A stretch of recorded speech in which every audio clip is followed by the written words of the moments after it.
5 of us came together to create a project called Field to Media, Applied Ecomusicology for a Changing Climate. I saw a call for proposals from an initiative called Humanities in a Changing Climate, based at the University of Illinois and funded by the Mellon Foundation. They were looking for innovative projects in the humanities dealing with pressing environmental questions and ways to apply and engage the humanities that might not have been emphasized as strongly in the past. Our work, collectively and individually, seemed to be an ideal match. Each of us was either already engaged in field research using media production, or were thinking about merging the two. So we came together for this collaborative global project. We are all affiliated with large research universities in the Midwestern United States, but our individual sub-projects are based in Africa, Bangladesh and India, China, the Caribbean, Canada, and the United States. We see media production not only as a way of illustrating our local research findings in global context, but as a research method in and of itself. For us, video production and musical performance is a form of what we, as ethnographers, call participant observation. We learn about and from the communities with whom we collaborate by taking part in creative work with them. The musical videos we are discussing here are therefore co-productions with musical communities around the world, each of which is taking on an important environmental challenge. We believe that we have learned a lot through making media and music with new and old informants, or as ethnomusicologist Jeff Todd Titan refers to those we encounter and get to know in the field, our friends. In carrying out these projects, we've not only learned more about musical responses to climate change and related problems such as urbanization, rising sea levels, desertification, deforestation, declining biodiversity, and pollution. These experiments indicated new possibilities for integrating media and media production more deeply into our community research. I've been doing musical fieldwork for some time and working with some old collaborators I had been producing, directing, and sometimes composing and performing in music videos as part of the ecosong.net project. At ecosong.net, we partner with environmental stewardship organizations to assist them with getting word out about the work that they do and a challenge that their broader communities are facing. For example, one video, called WATERSHED, is about chloride pollution caused by excess road salts. We did that one for the Mississippi Watershed Management Organization. We did another on erosion caused by climate change and industrial agricultural practices for the Lake Pepin Legacy Alliance, and one on the use of native plants and rain gardens to solve a range of public, business, and residential runoff issues, and to mitigate pollution in local waterways. Pollution that contributes to the infamous dead zone where the Mississippi River Delta meets the sea. That one had several local partners, including the Minnehaha Creek Watershed District and our long-term partners, Metro Blooms and Blue Thumb. These videos were all fairly successful, especially in terms of mobilizing organizations and local communities.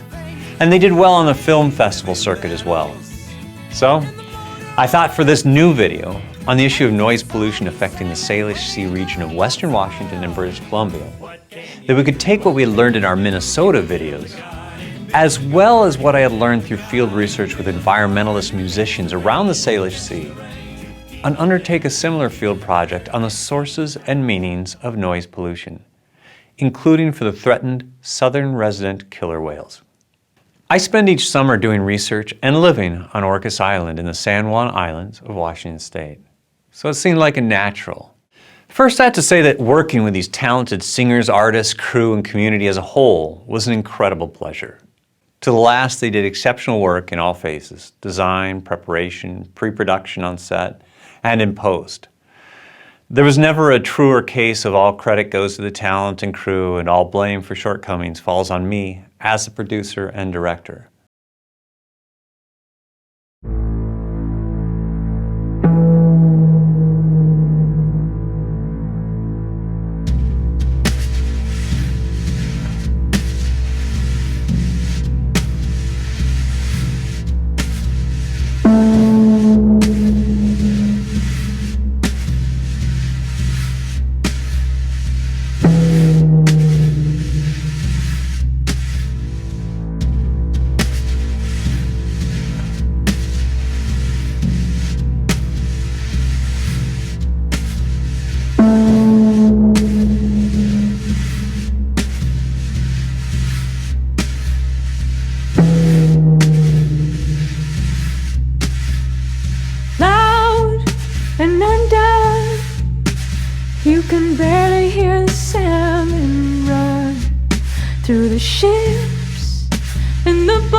There's only so long that you can float, silencing noise, fall and record from the deafening sound of the machines, when what we really need is a little bit of peace.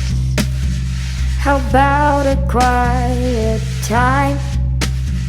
How about a quiet place? Loud like a drum, piercing through a never ever softened soundscape. Noise never cease, a motorcade of penetrating both ways. Darkening blue, thunderous clue to the heart and the soul of the machine, when what we really need Is a little bit of peace. How about a quiet time? How about a quiet place? Loud overrun, boiling engines echo across the crowded sea-lane. Jets, violent screams, in a dream the nightmares come to shatter in place. There's only so much that you can take. There's only so much that you can take. Fast from the shore, deafening roar, endless spectacle, less and less to see, when what we really need is a little bit of peace. How about a quiet time? How about a quiet place?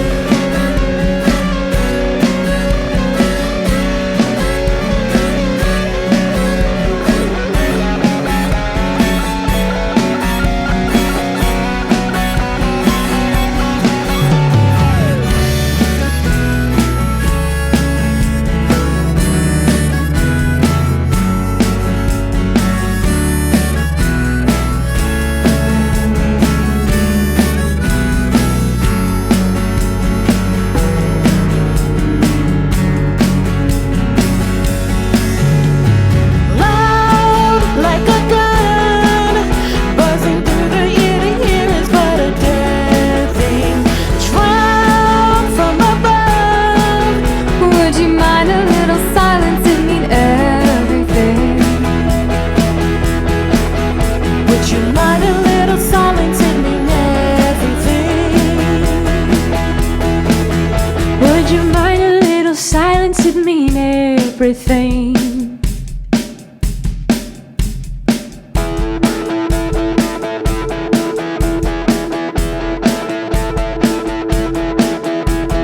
Broken and torn, plastic reform on the shore where all the pubs should be. 'Cause what we really need is a little bit of peace. How about a quiet time? How about a quiet place? Loud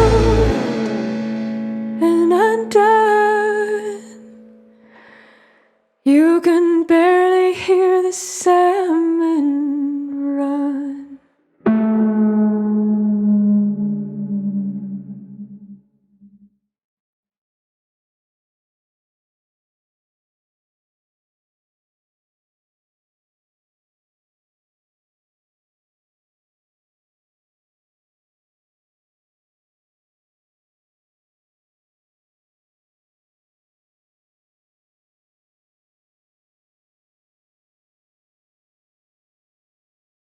After the music video was released, I felt like Loud could have been a far better music video as a work of musical art, popular culture, and as an eco-political statement. However, it was a resounding success from a methodological standpoint and as a fieldwork experience. I've written extensively about what was learned since the video was released in October of 2018, and that might be the other problem. I might have rushed it. There's nothing better in media making than to have the time and resources to tear up the seams and start over. But I'll try to summarize what I learned.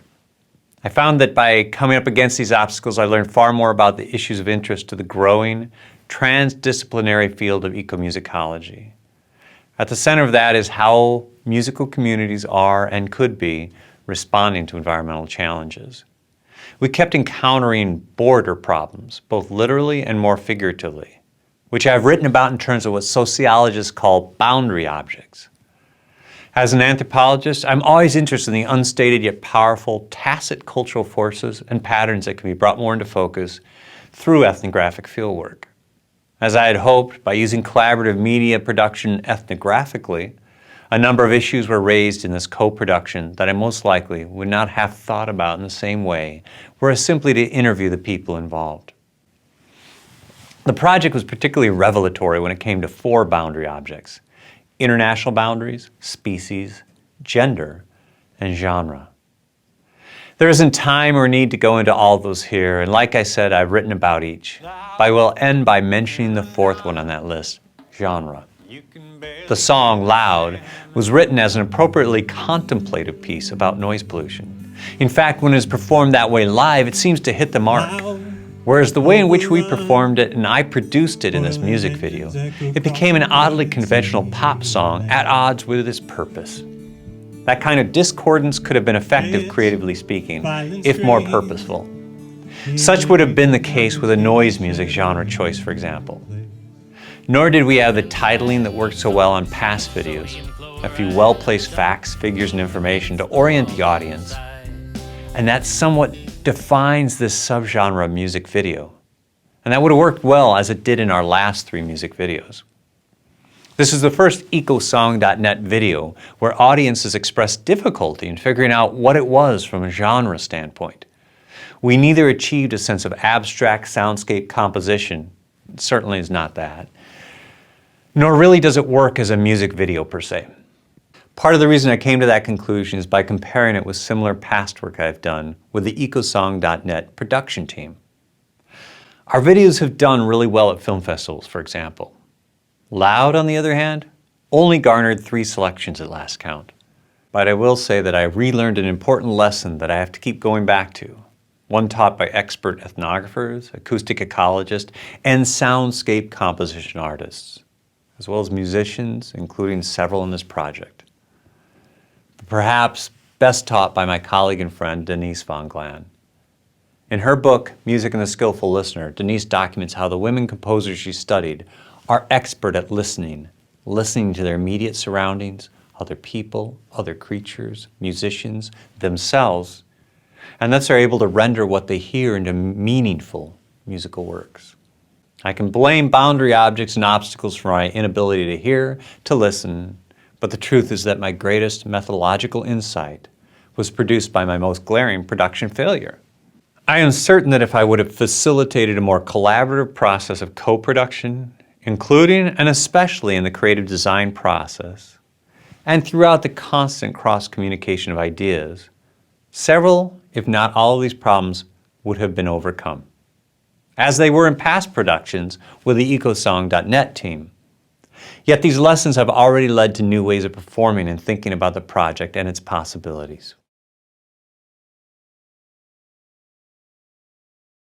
While the initial video fell short in several regards, as a field project, Loud was phenomenal.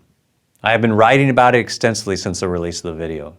Before releasing Loud, for example, I had no idea the extent to which funding from the whale watching industry works to silence opposition, and how their lobbying efforts keep local communities and stewards from dealing with noise issues more effectively.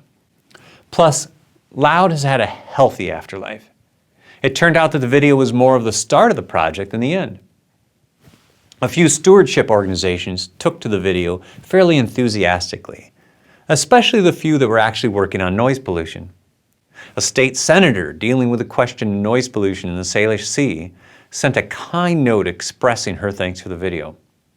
I struck up new friendships through the work, including getting to know Donna Sandstrom, founder and executive director of the Whale Trail.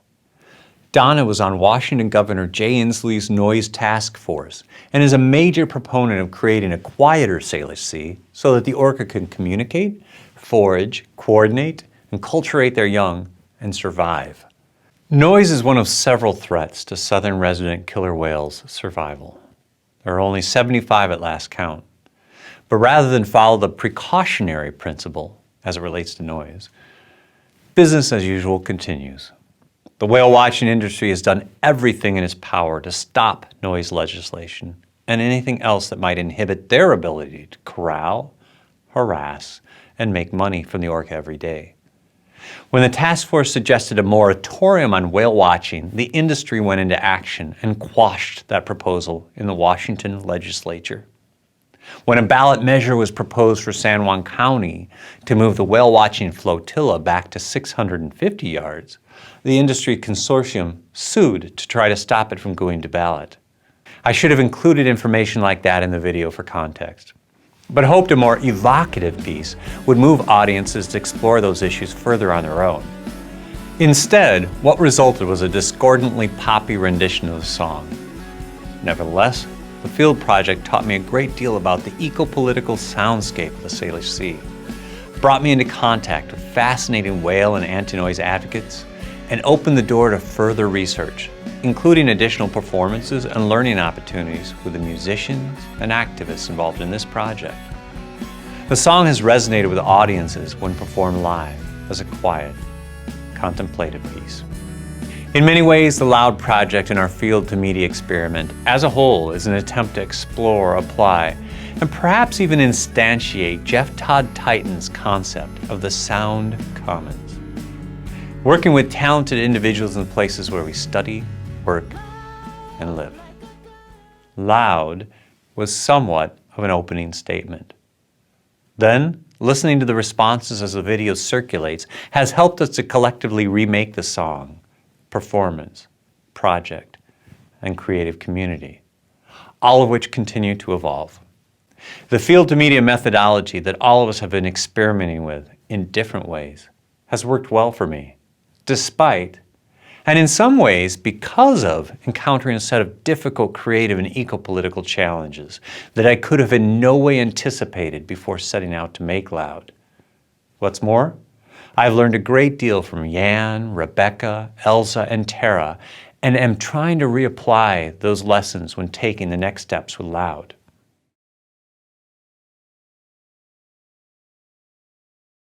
I have 3 hopes out of all of this when it comes to the next steps. First, based on some early performances of the song in solo, duo, and trio form, I hope to keep performing it for and with audiences around the Salish Sea and beyond, as I did in Vancouver with Felicia Harding, the star of the video. I'd like to do more of that. Performing the song in a subdued manner, live, it feels like it matters, artistically and politically. And I deeply believe that those two things, art and politics, can not only coexist, but in cases like this can be mutually reinforcing and enriching. The second thing I'd like to do is to make a short documentary about the eco-political landscape of the Salish Sea region when it comes to noise, and especially boat noise. Maybe that's what finishes this very piece. Loud and undone. Almost 10 to 12 hours a day they are surrounded by these boats.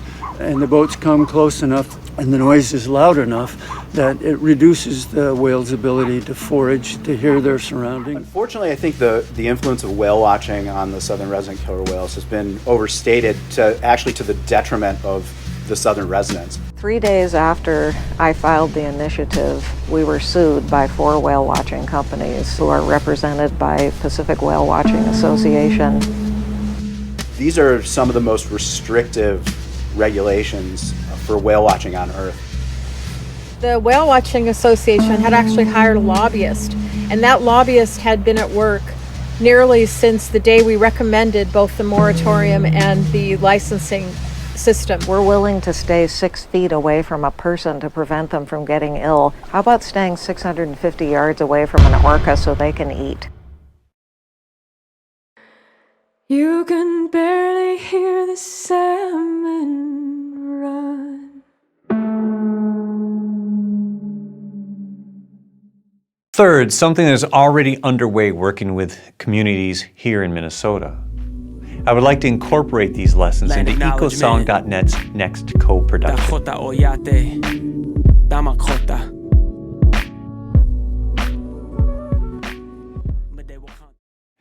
I think in talking about loud, I've laid out several suggestions, including what not to do. However, the most important thing I have rediscovered through loud is that art, like science, advances through getting things wrong, by making mistakes, learning from them, and problem solving. Stuart Firestein's books about the necessity of taking risks and getting things wrong in science is equally true for all disciplines and undertakings. The research that takes no risks, staying at arm's length or armchair distance from their subject, text, and audience, might not always yield as much insight as that which gets into the messy business of making media. In this case, I think that studying music and media through making music and media yielded some very worthwhile insights. It was certainly a revelatory project and methodological experiment for me as an ethnographer. And that means learning from working closely with others. That's where I would end my comments on the project by repeating that I have learned invaluable lessons from vicariously experiencing, watching, listening to, and learning from Elsa, Rebecca, Tara, and Jan's field of media research, listening to their music that their communities have made, and watching their musical video experiments. Those lessons and their influence will no doubt run throughout my research, music, and co-productions in the future.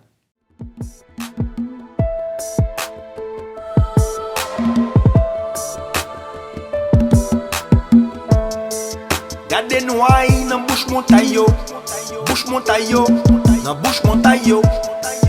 Gade paille nan tête rivière yo, nan tête rivière yo.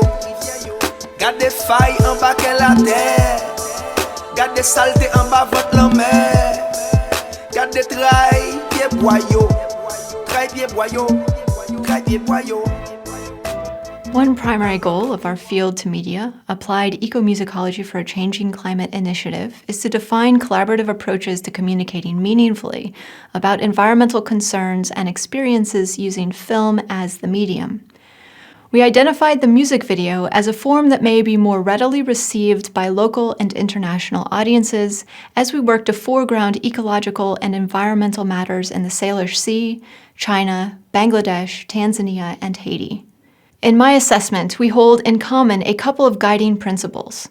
The first is to foster leadership and ownership of the project by collaborators in the field who are equally positioned as researchers, curators, and producers. In encouraging this deeper level of involvement and co-creation, the second principle is to depart from work patterns more typically characteristic within ethnographically oriented disciplines, for example, of simply capturing audio-video documentation to be analyzed and edited after the period of fieldwork is done. Rather, this is a simultaneous endeavor, a process of discussion, negotiation, and decision-making about how to make a film about something all of us involved see as being important. As a research team, we are trying to figure out exactly how everything gets balanced and performed.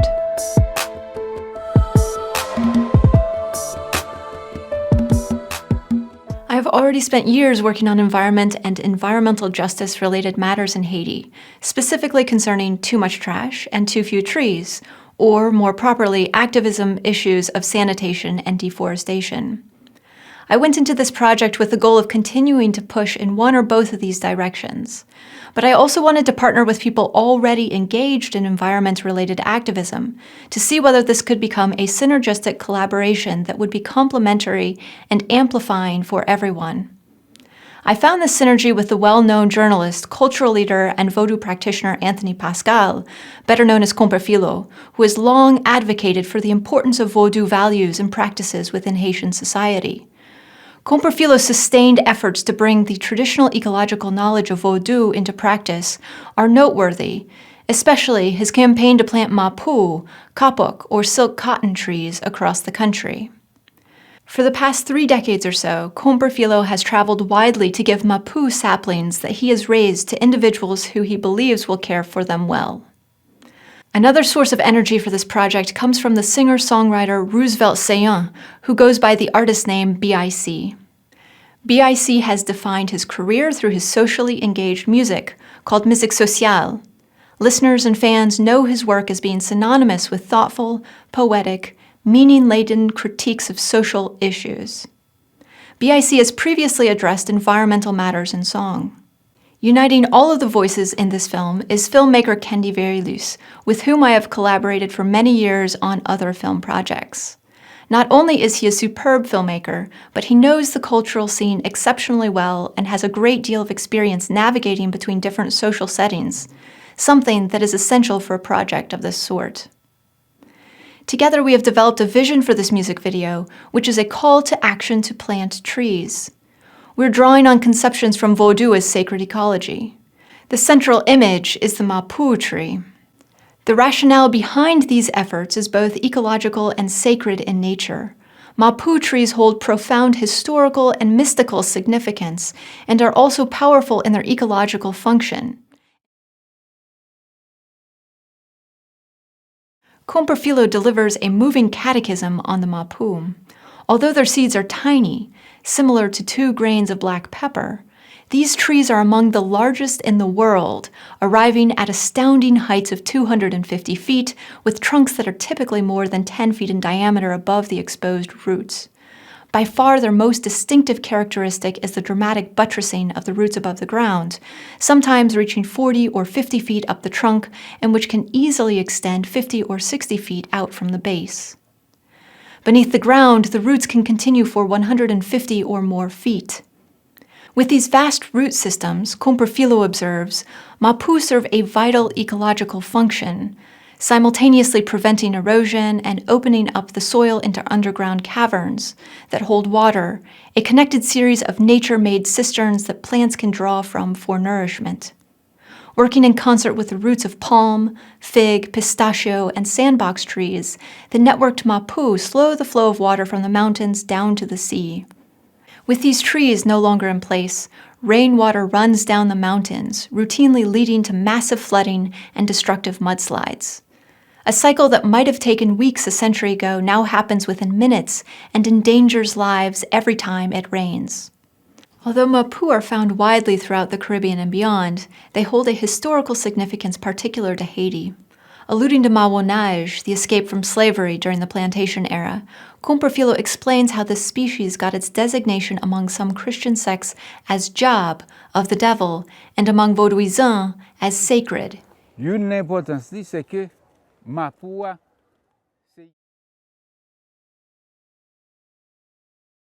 Our largest obstacle has been the literal shutdown of the country over the past year and a half due to the currently unfolding Petrocaribe scandal and related political and economic crises, all tied to the gross mismanagement of an oil deal with Venezuela by the Haitian government and political leaders. Within the past 2 years, the economy has tanked, the local currency has been dramatically devalued. The streets are filled with protests. People have been unable to go to work for weeks at a time. Schools haven't been in session, and hospitals haven't been able to come close to meeting healthcare needs. It's a truly dire situation.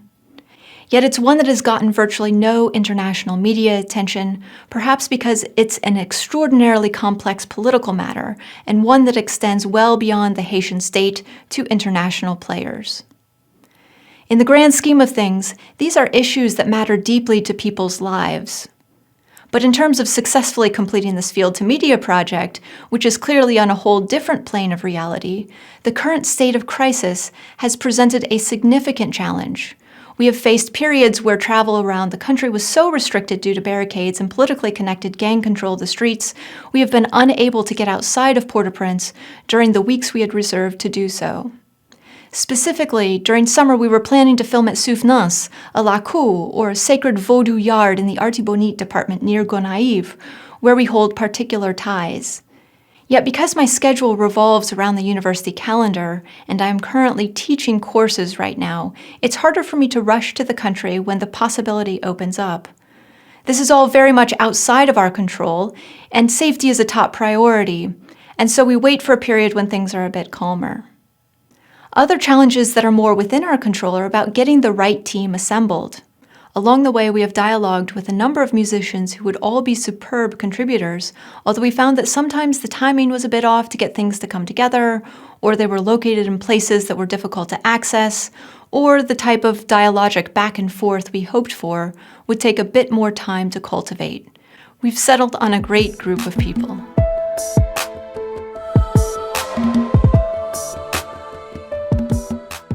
In terms of positive outcomes, we're still waiting to see how this turns out, but I love the notion that this is something that is wholly relevant and directly useful to Kumperfilo and the work he has been doing to plant mapu trees around the country. It's a way to amplify this project, sonically speaking. Similarly, the singer-songwriter BIC's repertoire of socially engaged music on environmental matters marks a continuation of his goals as well. This is what excites me, the possibilities of advancing local artists' personal commitments to helping Haitian society via an opportunity through the American university system. In many ways, one might view this as a redirection of resources.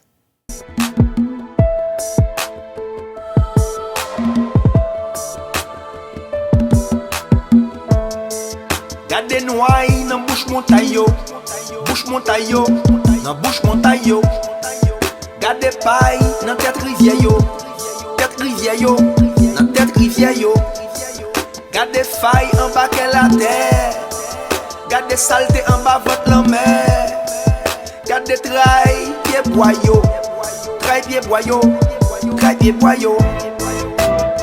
M'bral blanc ton pied bois, bon passé m'bral blanc ton pied bois. M'bral blanc ton pied bois et si un jour m'da coupé youn. Ma plante toi, m'bral blanc ton pied bois. Bon passé, m'bral blanc ton pied bois. M'bral blanc ton pied bois. Et si un jour m'da coupé youn, ma plante toi. Pour pays a pas couché, faut que nous camper tant qu'on pied mapou. Hey, assiette carton sous table à Rio. Go de plastique nan tout ego. Ouais, nan di dégagé pas péché. Mamel la t'est presque séché. Boulon la t'est foiré. En nous barré soufflé.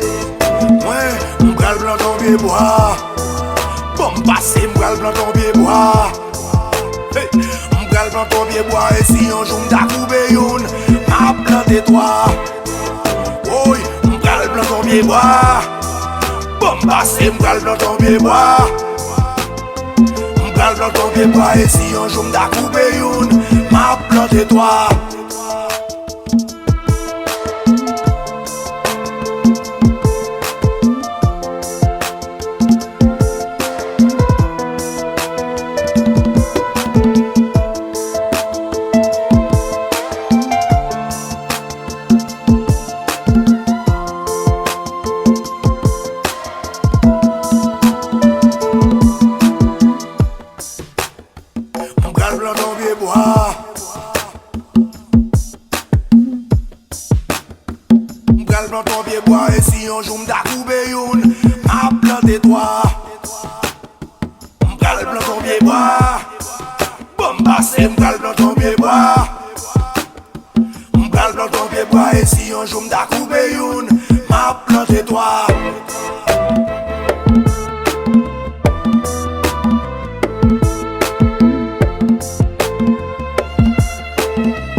M'bral blanc ton pied bois. Et si un jour m'da coupé planter toi.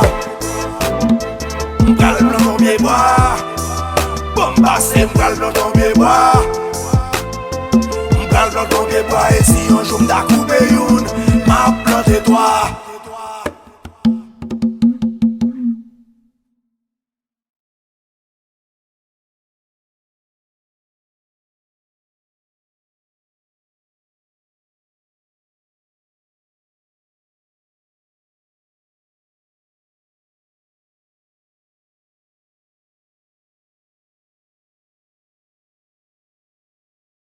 We're planning to share this widely via social media networks in Haiti, the réseaux sociaux, that are extremely active.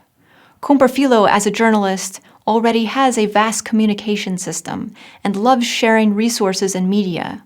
Specifically, we anticipate he will feature this project once completed on his television program and on Facebook, and that it will go up through WhatsApp. But I'm also interested in submitting this to international film festivals, an objective shared with the filmmaker on this project, Kenny Verlius, as well.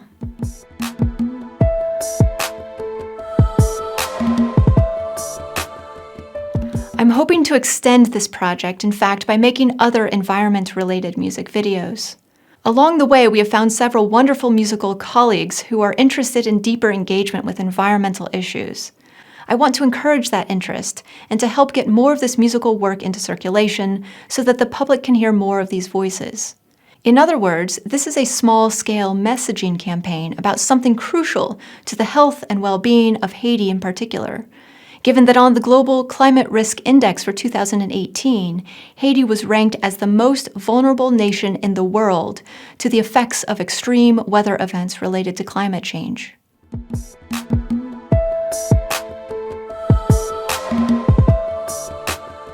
For others who are interested in trying out this field-to-media methodology, I suspect that it is generally going to be much easier to carry out a similar project if one already has strong connections to the community.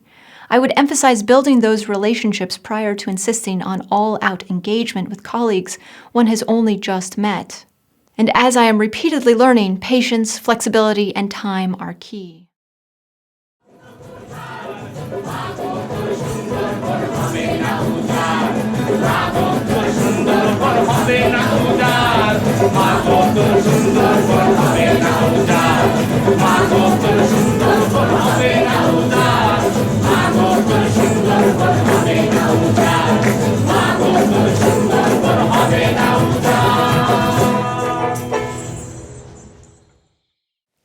Field-to-media is a method that incorporates video production to study and augment the eco-musical responses to environmental movements. However, it's not necessarily limited to musical movements. The project is unique because it allows the researchers to bring in diversified stories from very different corners of the world. To me, it was an opportunity to work with incredibly talented artists and activists who are trying to create an environmental movement through music, performing arts, and visual art forms. When I became a part of the Humanities Without Walls initiative, I knew that I will be working in the forests of Sundarbans. It is an archipelago of mangrove forests shared by India and Bangladesh, where the atrocities of climate change are very clearly visible. Although I had worked on projects in the region before, this was my first experience with the artists, and also it was my first experience working in Bangladesh. My first challenge here was to get in touch with the artists who were working in the region.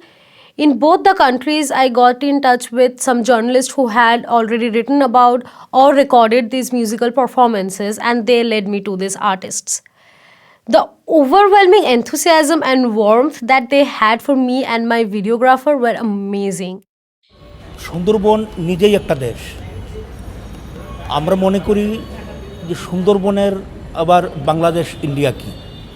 আমাদের এবারের গানে যে go back get out India যে লাইনটি আমরা ব্যবহার করছি, আমরা গানের ভূমিকাতে সবসময় বলতে চাই যে পৃথিবীর সমস্ত জনগণ, লড়াকু জনগণ আমাদের সহযোদ্ধা।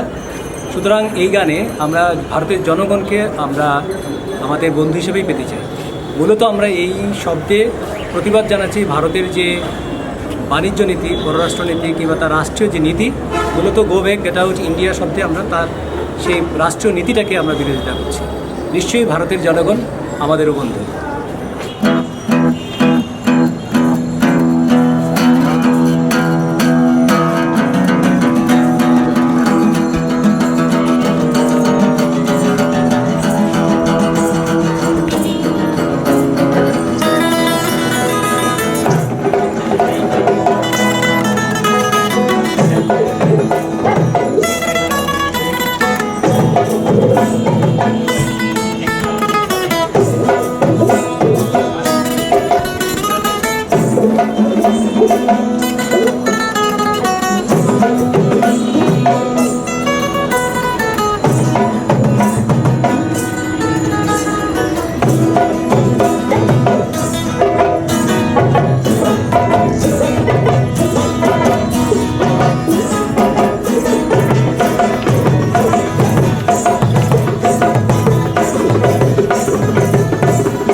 রামপাল বিদ্যুৎ কেন্দ্রের নিয়ে যে বাংলাদেশের যে আন্দোলনটা হচ্ছে, এটা এবছর প্রায় 7ম বছরে পদার্পণ করলো আন্দোলনটা।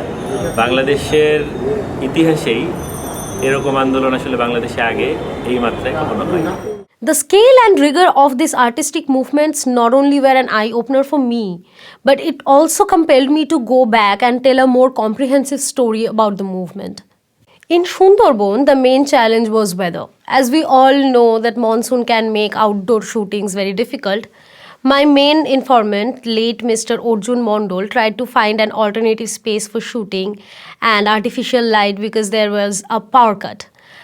But there weren't a space big enough or well lit enough to fit all the performers. To my utter surprise, the performers were waiting patiently for the rain to stop and they were rehearsing the whole time. This helped me to stay calm and restored my faith in the production. I think that is the beauty of working with community partners and co-productions. Eventually the rain stopped and I video recorded more than what I had ever expected to record. In Bangladesh, though, the main challenge was live recording a performance where there were around 17 performers and they were all singing, and most of them were singing while playing some sort of a musical instrument, and they were all moving around. This made audio recording tricky, and also Bangladesh ranks as one of the most polluted countries in the world in terms of sound. So it was not possible to get an impeccable sound in an open air recording. So while I was agonizing over it, my co-producers told me that the noise is unique to Bangladesh and it will provide a context for my video. Besides, the entire coordination of my shoot was taken care of by my co-producers. They arranged all my meetings and interviews with academics and artists. The most important affordance was the fact that my community partners and co-producers trusted me to convey their message to a larger audience. Even though I had limited reach as a graduate student, they had faith in me. Although they were far more experienced and knowledgeable than me, they allowed me to take the final calls as a director. In addition to that, I think Field to Media as a method allowed a free exchange of ideas and visions with my co-producers before, during, and after shooting. I consulted them after I had the rough cut and incorporated their feedback in the final cut. A song for Sundarbans, Dwellers of the Forest Arise, has been screened in international environmental and media conferences, like at the International Environmental Communication Association's Conference on Communication and Environment in Vancouver, and at the International Association for Media and Communication Research Conference in Madrid. In both the places, the video has received positive feedback. My co-producers from Bangladesh have loved it and they shared it widely. However, I got mixed reviews from my Indian audience because the most used phrase in the song is "Go back, get out India." Although the writer of the song had clarified that the song clearly criticizes the foreign policies of India and they want all the Indians to be a part of their movement, some of my Indian friends did not have very strong positive feeling towards the song. I do wish for my video to be screened in festivals and other viewing platforms to get a wider audience. I have learnt about the length and breadth of the movement and realized that a musical video may not fully justify the efforts. So I decided to tell a more comprehensive story. I went back to the forests this summer and extensively video recorded the forests. সুন্দরবনের 3 ভাগ মানুষ আমরা সুন্দরবনের উপরে আমরা নির্ভরশীল মাছ কাঁকড়া মোম মধু এর উপরেই আমরা জীবন জীবিকা নির্বাহ করে থাকি It breaks my heart to mention that my Indian informant, Mr. Arjun Mondol, was killed by a tiger on 29th of July 2019. And I plan to work with the families of the people who died of tiger attack. The widows of the victims are called tiger widows, and I plan to bring in that issue to front for my next projects. যেহেতু সুন্দরবন আমরা সুন্দরবনের অধিবাসী আমরা দেখেছি যে গাছ যত পৃথিবীতে কমবে তত পৃথিবীর তাপমাত্রা বাড়বে তো সুন্দরবনে গাছ লাগাবার কোনো চিন্তাধারা নেই সরকারিভাবে কোনো বেসরকারি এনজিওরা যদি এসে গাছ লাগায় তাহলে পৃথিবীর তাপমাত্রা কমবে তো গোটা সুন্দরবন নদীর যে নাব্যতা কমে যাচ্ছে তার ফলে কি হচ্ছে সুন্দরবনের যে সুন্দরী গাছ সারা বিশ্বের আঙিনায় একটা পরিচিত নাম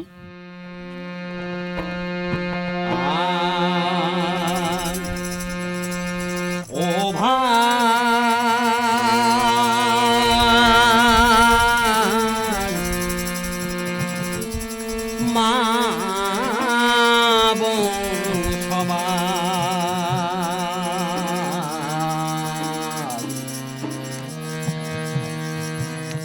এসো এসো গাছ লাগাই সবাই, এসো গাছ লাগাই সকলে, এসো গাছ লাগাই সকলে, এসো গাছ লাগাই সকলে, এসো গাছ লাগাই সকলে, এসো সবাই প্রাণেরও ভাই, এসো সবাই প্রাণেরও ভাই, এ কাজ করি সবাই মিলে গাছ লাগাই সকলে, এসো গাছ লাগাই সকলে, এসো গাছ লাগাই সকলে, এসো গাছ লাগাই সকলে। গাছ করে অক্সিজেন দান, তাই তো বাঁচে মানুষের প্রাণ, ঠিক থাকে ভারসাম্যের মান পৃথিবী মণ্ডলে। গাছ করে অক্সিজেন দান, তাই তো বাঁচে মানুষের প্রাণ, ঠিক থাকে ভারসাম্যের মান পৃথিবী মণ্ডলে। এসো গাছের যত্ন করি আমরা সকলে, করে বৃক্ষরোপণ কর্মসূচি, বৃক্ষরোপণ কর্মসূচি করব মোরা সবাই মিলে, গাছ লাগাই সকলে, এসো গাছ লাগাই সকলে, এসো গাছ লাগাই সকলে।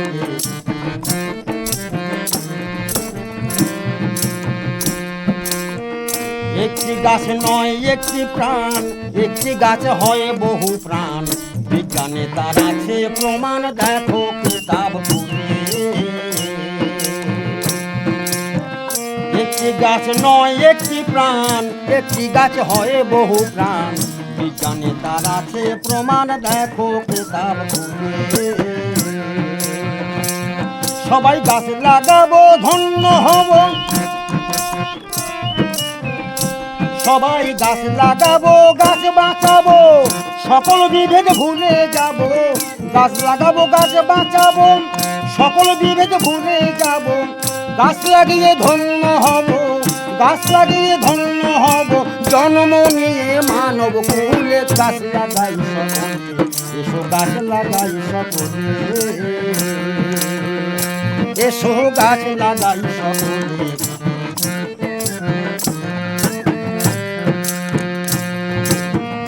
অকারণে গাছ কাটিলে ভূমি ক্ষয় হয় বৃষ্টির জলে, বৃক্ষরাজি না থাকিলে ভূমি এ মাটি ধুয়ে যায় নদীর জলে। অকারণে গাছ কাটিলে ভূমি ক্ষয় হয় বৃষ্টির জলে, বৃক্ষরাজি না থাকিলে মাটি ধুয়ে যায় নদীর জলে। মাটির স্বাস্থ্য রক্ষা করে গাছেরা সকলে, তাই সবাই মিলে গাছ লাগাবো, তাই সবাই মিলে গাছ লাগাবো, একটু প্রকৃতি জমিন পেলে গাছ লাগাই সকলে, এসো গাছ লাগাই সকলে, এসো সবাই প্রাণেরও ভাই, এ কাজ করি সবাই মিলে গাছ লাগাই সকলে, এসো গাছ লাগাই। আবার প্রয়োজনে কাটিবে গাছ, চারা লাগাও 10 না হয় 5, সুস্থ রবে প্রাণী সমাজ পৃথিবী মণ্ডলে। প্রয়োজনে কাটিবে গাছ, চারা লাগাও 10 না হয় 5, সুস্থ রবে প্রাণী সমাজ পৃথিবী মণ্ডলে। ওরে কাটতে গেলে লাগাতে হবে সরকারি আইনে বলে, কাটতে গেলে লাগাতে হবে সরকারি আইনে বলে, তাই সবাই মিলে গাছ লাগাবো, সবাই মিলে গাছ লাগাবো, জাত পাত দ্বিধা দ্বন্দ্ব ভুলে গাছ লাগাই সকলে, এসো গাছ লাগাই সকলে, এসো গাছ লাগাই সকলে।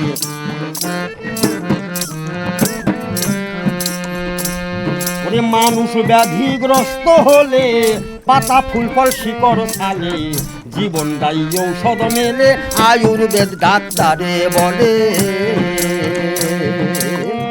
মানুষ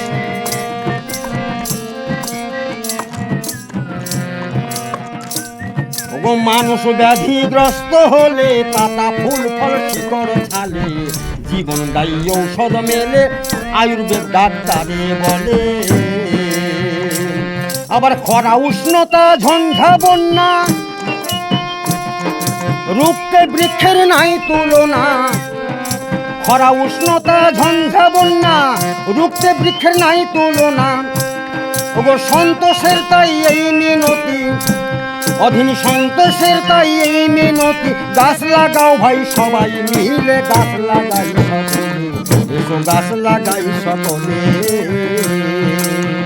এসো সবাই প্রাণেরও ভাই এসো সবাই প্রাণেরও ভাই এ কাজ করি সবাই মিলে গাছ লাগাই সকলে এসো গাছ লাগাই সকলে এসো গাছ লাগাই সকলে এসো গাছ লাগাই সকলে To students and colleagues that might want to meld music, film and fieldwork together, I would suggest to be as organized and prepared as possible before going to the field. In addition, have backup plans, flexible shooting dates and alternative locations. A lot can go wrong in the field and that should not hamper one's work. Also work with the community members as much as you can. There cannot be a better learning process than learning from the people who have embodied the issues you are researching.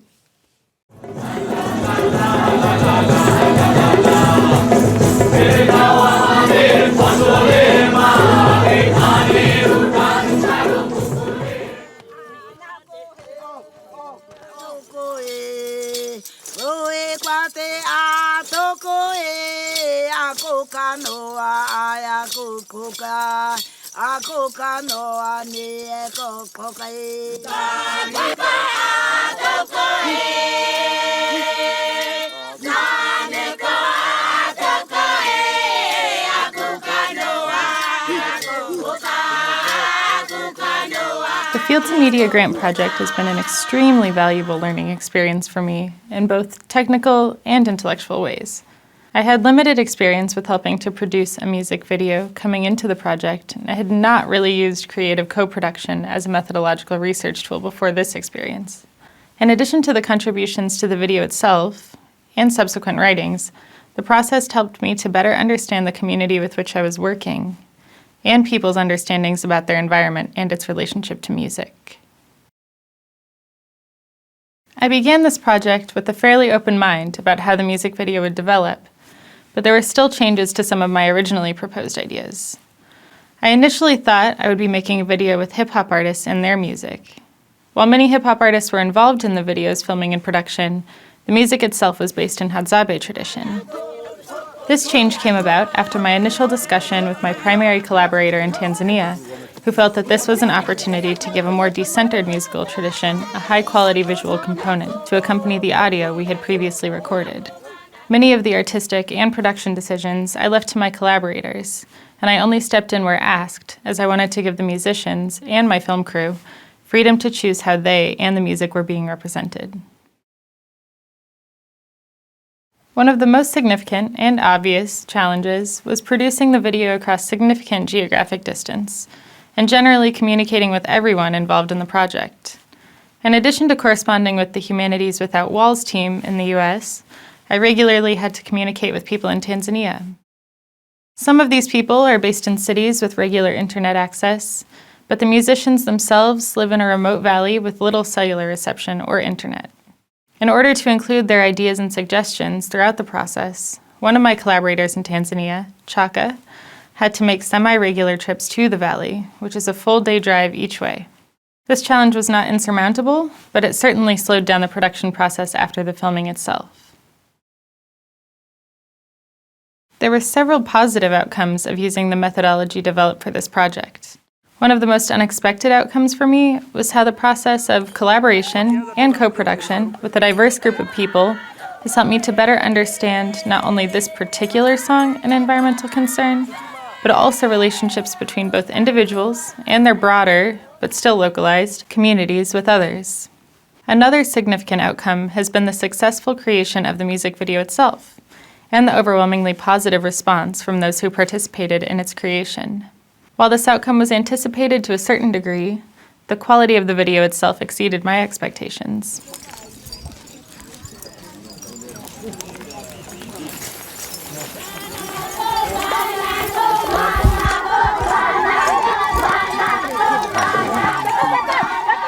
Obe adza ope ama ope ya mwani na ya. bibi.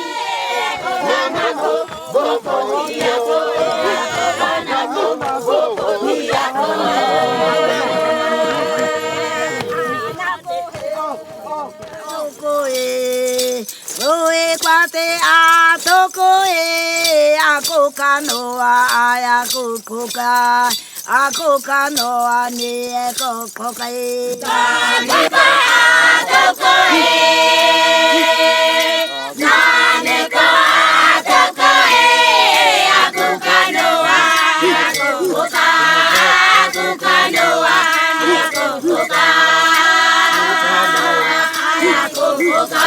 kwate atoko oe kwate atoko akoka noa aya kokoka akoka noa ni ekokoka naneka atoko naneka atoko akuka noa akuka noa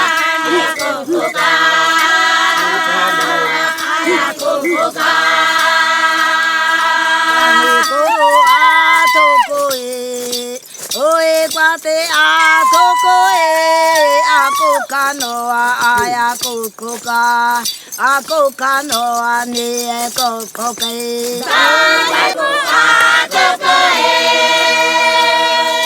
naneka atoko akuka noa akuka noa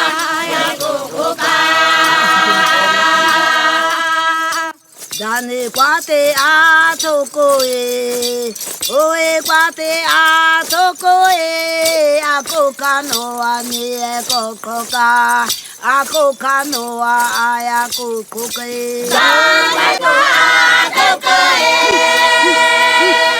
naneka atoko akuka noa akuka noa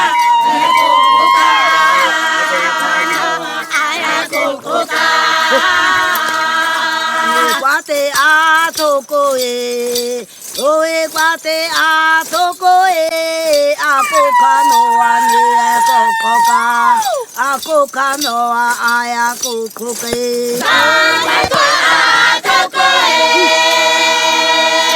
naneka atoko akuka noa akuka noa Ekamu yamu aona ukuwayo na yamu. Bibi, akona mutakaona yamu aona.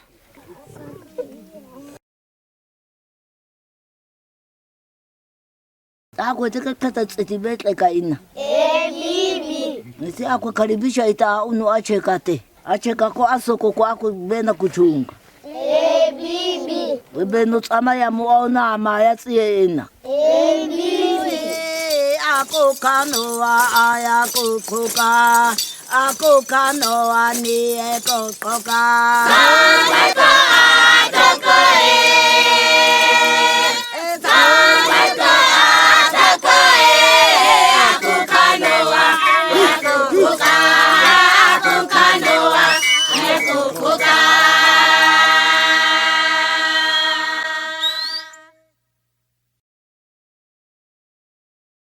The afterlife of my video is still evolving, but so far I have received mostly positive feedback from both those directly involved in the video and viewers.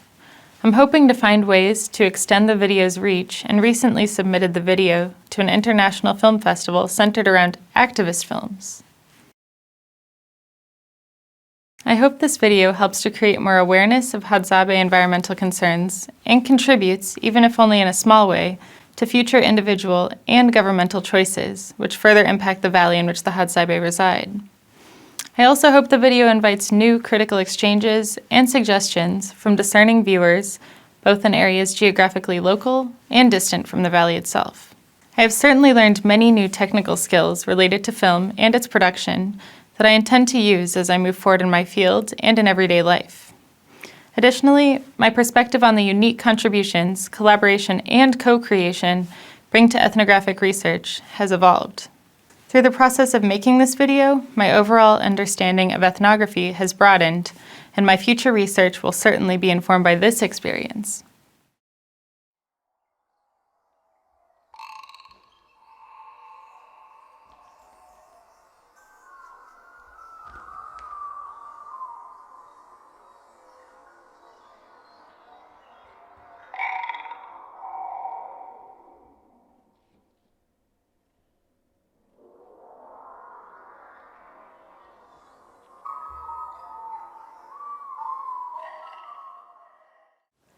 What drew me to this project was my interest in intercultural theater and environmental issues. In 2018, I joined the Humanities Without Walls grant collective to focus on how I can use art to raise awareness about the environment. I knew that my contribution must be about water pollution in Sichuan, since composer Minju Song, my favorite composer, has lived there his entire life. He influenced how I think about history and culture in relation to music. My work allowed me to honor him. I reached out to my contact in the arts, local educational institutions, and community from the region to ask about their perspective on the issue. Then I came back to America, where I recomposed, choreographed, and co-performed a piece to explore water pollution of the Funan River in Chengdu, China.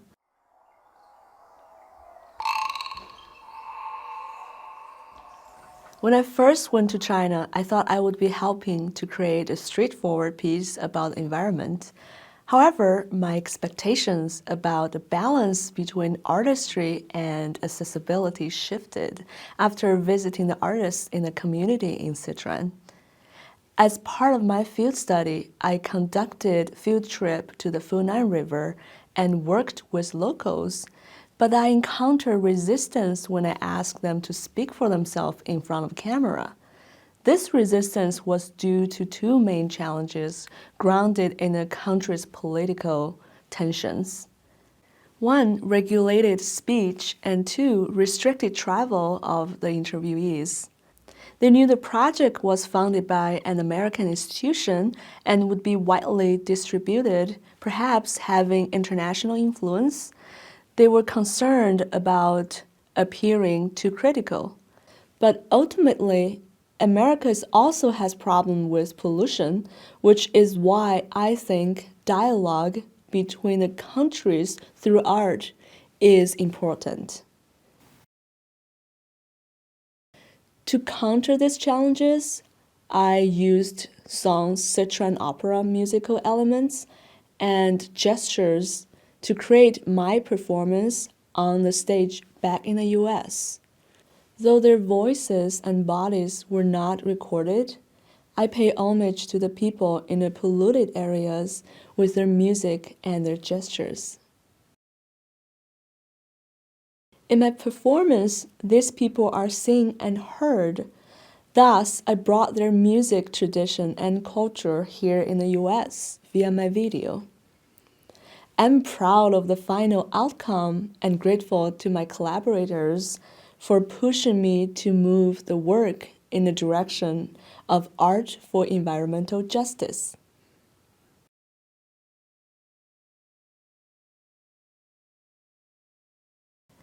I performed and filmed this dance piece live at the Cole Center for the Performing Arts. The audience said they felt a struggle and tension in this piece.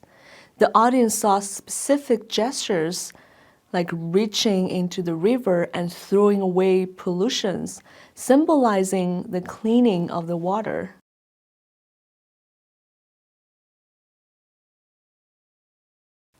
I hope the video will influence how people think about their relationship with the environment.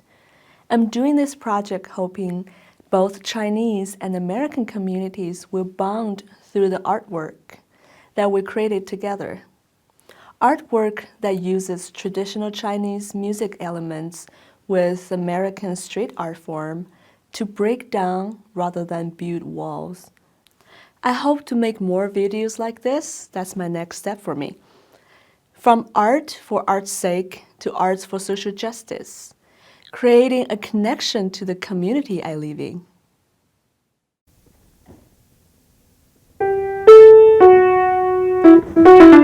This is a rehearsal process. The project we're doing is to try to create an art form using music video and to present to the audience to create environmental awareness. We're mixing together Yen's form of music, graphing floor movement, works with the idea of river pollution. Inspiration will from Mark Pedaldi because he is an expert of how to use music to communicate with the audience. My classical training didn't give me that, but as an artist, I feel it's responsible to add on social awareness, environmental awareness through the art form. Musically, I can add lyrics in it, and music can create the mood. So for instance, if you are trying to capture or try to describe a disaster, I can use the dissonance. Or if I try to create like a harmony or a very harmony form, I can do. So like this smooth sound can give this atmosphere to the audience. I crawl, I go upside down, it kind of signifies the turning upside down of the environment where we're not able to drink water. We're going to extend this piece another 6 minutes and add an electronic music element. We will finish this work in its entirety by May. We hope to motivate people in the area where the pollution is happening, or actually people outside the area that have power to change it.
Gade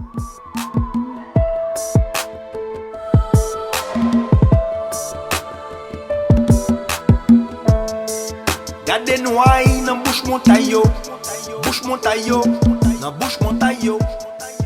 Gade pay.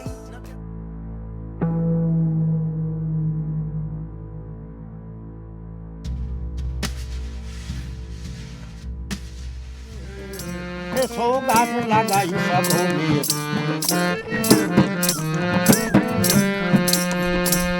ওরে মানুষ ব্যাধিগ্রস্ত হলে পাতা ফুল ফল শিকড় ছালে জীবন দায়ী ঔষধ মেলে আয়ুর্বেদ